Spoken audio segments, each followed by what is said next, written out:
lucky enough to know Dr. Weisbrod for the past several years as an undergraduate student and currently as her doctoral student. As an undergrad, Dr. Weisbrod's child psychology class first inspired me to pursue a career in psychology, and she's been very encouraging and supportive with me ever since. Dr. Weisbrod is well loved in the psychology department, not only for her scholarship, her leadership, and for hosting the best department parties, but also because she nurtures and cares for her students both as people and as budding psychologists. Dr. Weisbrod has instilled in all of her students her caring, her compassion, her dedication to lifelong learning, and her curiosity. I feel very fortunate to have had the opportunity to have Dr. Weisbrod as both a teacher and a mentor. I know that all the clinical psych students join me in wishing Dr. Weisbrod a very happy retirement.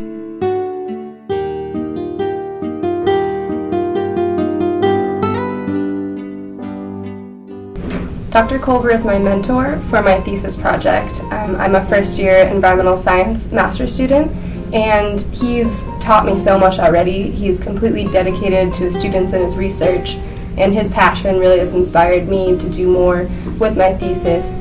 And I've learned many life lessons from him, just from being in the field when it was 2 degrees Fahrenheit and our fingers were numb and we continue to stay out there. He's a great guy, and I just wanted to say thank you so much for all you've done, and have a great retirement.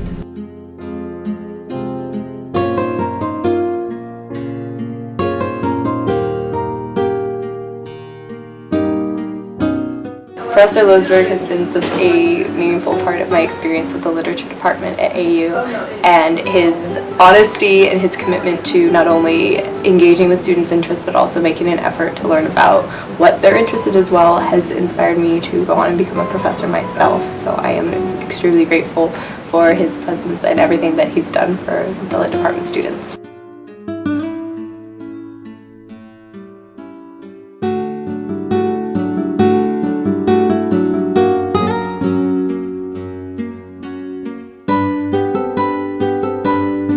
I've known Bob for almost a decade now, first at the Urban Institute where I worked with him, and then he was an important reason why I came to American University. And so he's been a great model for me, both for what a think tank researcher should be and as an academic model.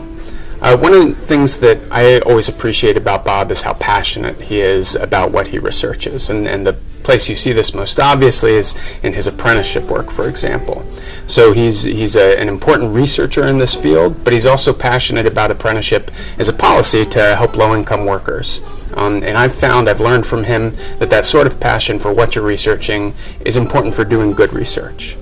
And then I've also always appreciated how open-minded Bob is. It's very hard to predict beforehand what his views are on a particular policy or a particular research literature until you talk with him about it, because he considers each on a case-by-case basis, he considers it on his merits, and he's always very fair to both sides of the debate.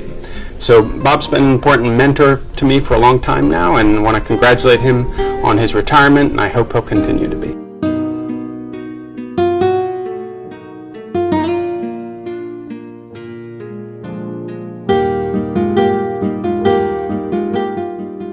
As students, we look for professors who can see past the material in a textbook and the four walls of a classroom to provide us with knowledge that we can use readily out in the real world.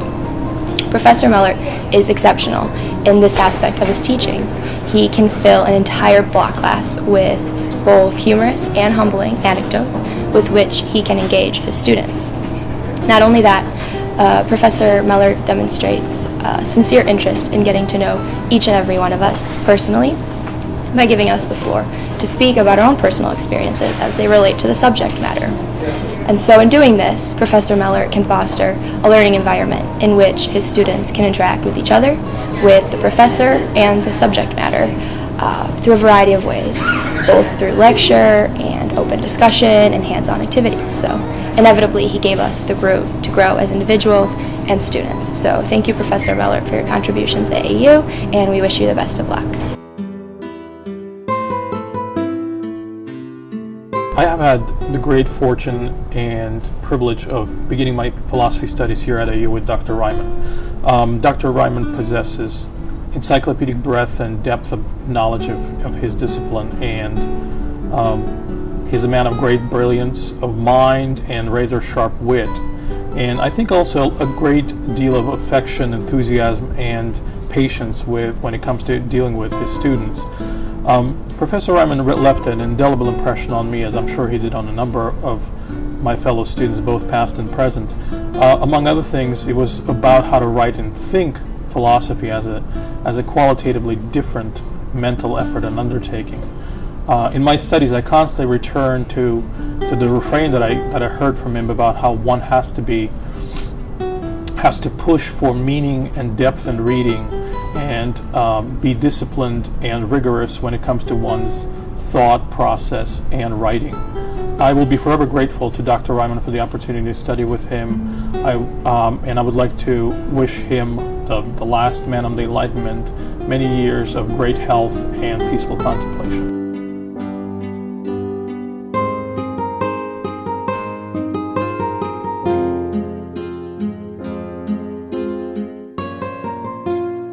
Richard Brightman is a wonderful professor. He routinely gives lectures that keep everyone spellbound and blow their minds, be them graduates or undergraduate students.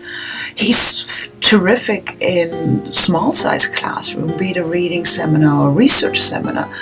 I remember a research seminar I took a long time ago where we were supposed to present our proposals. So we all came in with lots and lots of ideas, but everything was mumble jumble and disorganized and whatnot. So we would present, and then Professor Brightman would look up and say, as far as I can tell, this is what you're doing, these are your sources, here is your hypothesis.